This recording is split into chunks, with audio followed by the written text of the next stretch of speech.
second episode of Trails of Tar Hollow.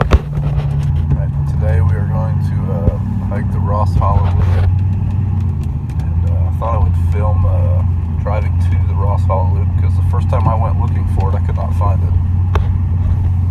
So actually just drive past the general store, and it's actually located in the campground.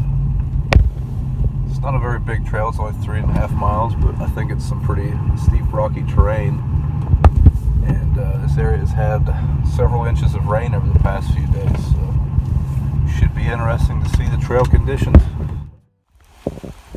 Here we are at the beginning of the Ross Hollow Trail. There's the trail map.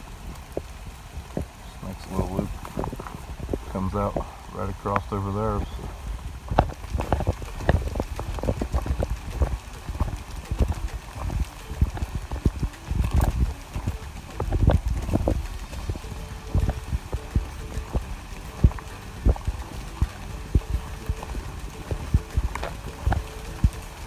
Looks like someone's done some trail maintenance recently.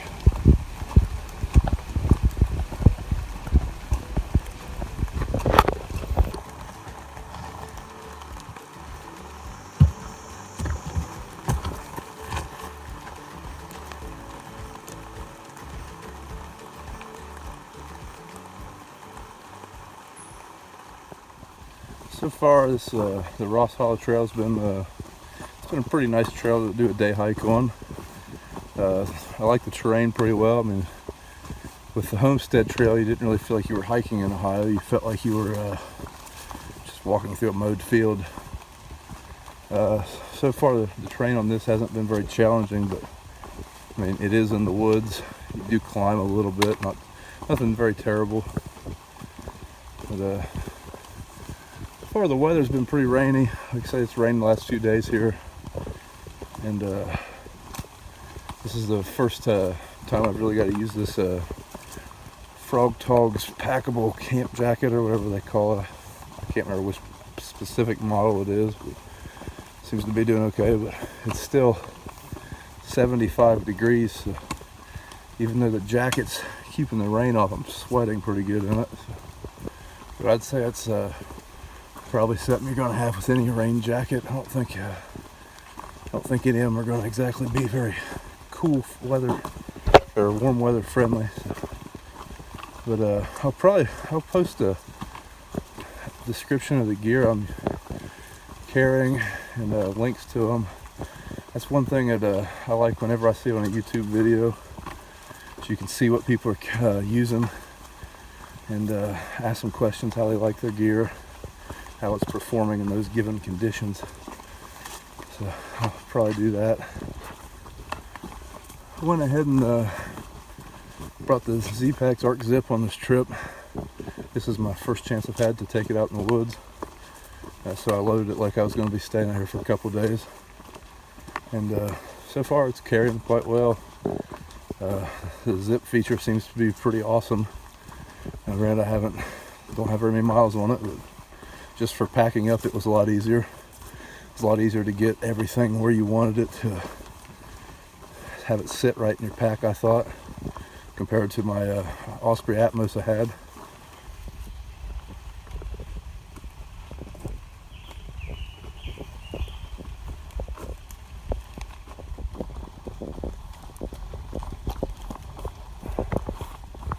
Clearly an old logging road right there. But you can see the trails clearly marked. There's the next blaze. But whenever I was coming in here a couple days ago to do the Homestead Trail, I was talking to the camp store lady. She was saying that I asked her about this trail. I had my kids with me, and she was saying that her granddaughter had actually got lost up here last year. And I just wonder if it wasn't something like that road right there. I mean, I guess it could be fairly easy to assume that was the trail. I don't know, I might have to ask her next time I see her. I heard there were timber rattlers in Tar Hollow, but I didn't know there were gnomes too.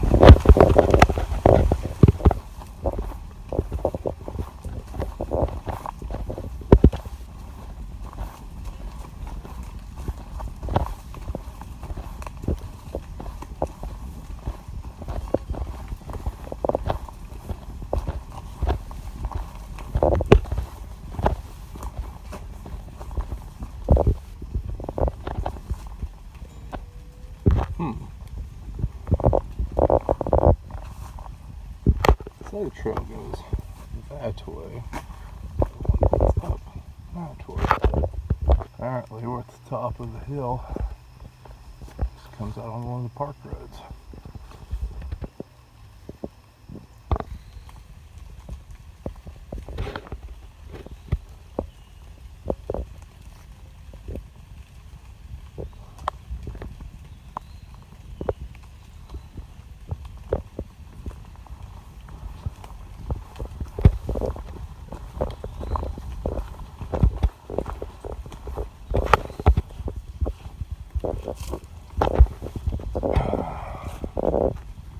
Yeah, we're at point Y. Looks like 1.2 to go.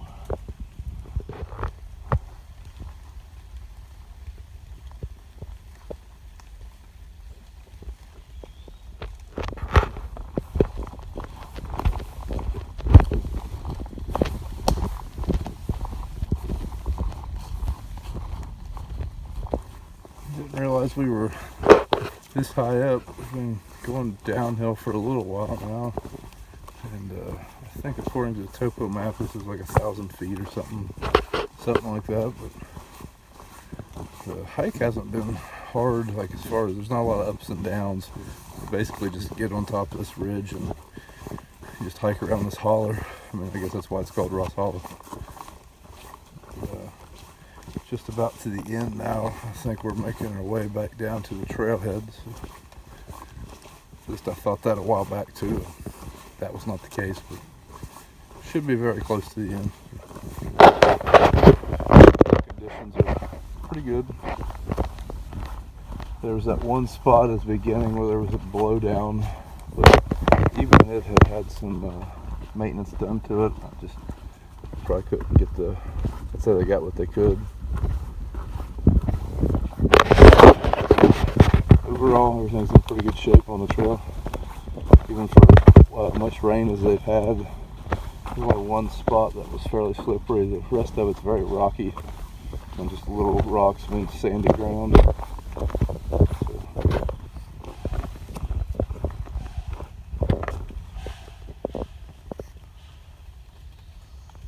Apparently I pissed off some deer.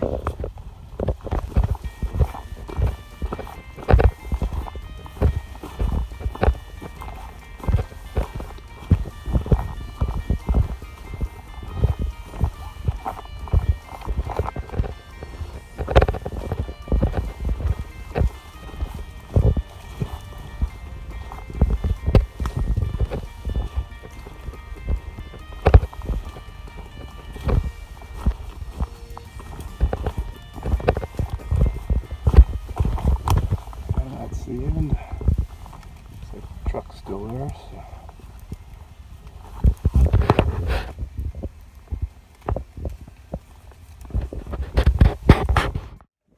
So that's it for the Ross Hollow Trail. Overall, I thought it was a good little day hike. Took roughly an hour and a half. I made it 3.8 miles according to my GPS. And it wasn't a very challenging trail. It was just it was just a pleasant walk through the woods. I probably wouldn't come here just to do that trail. There's no real draw to it. There's nothing you're going to see that you couldn't see anywhere else, pretty much. But if you were at the campground camping or something like that, or having a family picnic at one of the shelter houses in the park, it was a good little walk. It was enjoyable. Like I say, there's no camping along it or anything like that. The closest you could get would be to hike up to the backpacking camp after you get to the top of the hill. But yeah, overall it's a good trail in pretty good shape. It's easy to walk on even with all the rain. There was a few spots it was narrow, but nothing like unpassable. So yep, that does it for the Ross Hollow Trail. Next we'll be doing the Logan Trail. I don't know if I'll get to do it all in one day. It's 17 miles, so I might. I don't have any dates available that I could backpack camp it and do it in two continuous days. So I might just have to do the North Loop and the South Loop. But look forward to that. Should be sometime in the next month or so. But that does it for this episode. If you have anything to say, comment below. And if you like what you see, subscribe to the channel and give us a thumbs up on this video. Thanks.